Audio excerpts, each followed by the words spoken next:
Right, so I mentioned previously about hypovolemic shock and how it could be hemorrhagic or non-hemorrhagic. So hypovolemic shock is a decrease in blood volume, decrease in circulating blood volume.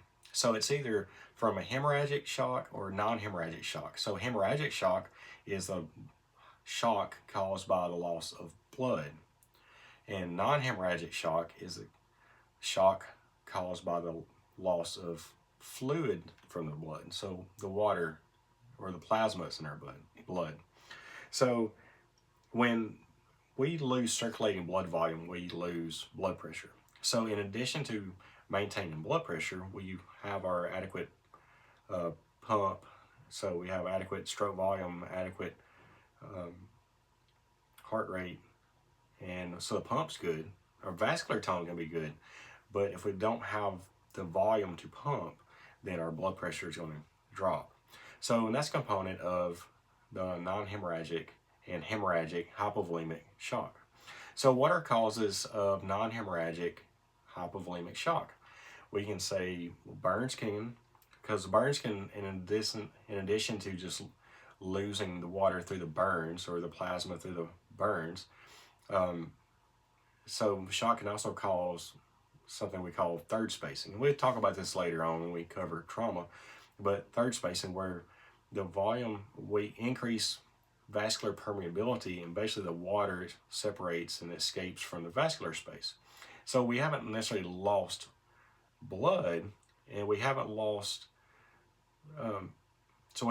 blood from the vascular space, but we have lost some of the water, some of the transport medium that should be there. So now it's going into extracellular space or in the interstitial space.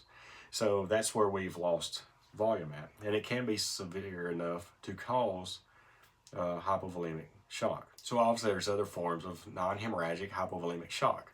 So we talked about burns, somebody who's sick, so severe dehydration, maybe through diarrhea, vomiting, can't keep any fluids down. Those are types of non-hemorrhagic shock also. And then we look at the other form of hypovolemic shock is hemorrhagic hypovolemic shock. Hemorrhagic is we've lost blood. So if somebody suffered trauma and has suffered a severe cut to an artery and they've lost a lot of blood, that's going to lead to a low perfusion state because we don't have a circulating blood volume. But also it can occur in a medical stance. So if somebody has like a GI bleed or esophageal varices rupture, those can cause shock as well. So one issue as far as recognizing is whether or not we see the blood or we don't see the blood. If we see the blood, we know we have the hemorrhagic blood loss. If we don't see it, then you have to ask questions and kind of investigate a little bit about what are some possible causes, especially with your GI bleed, so make sure you're asking questions related to it.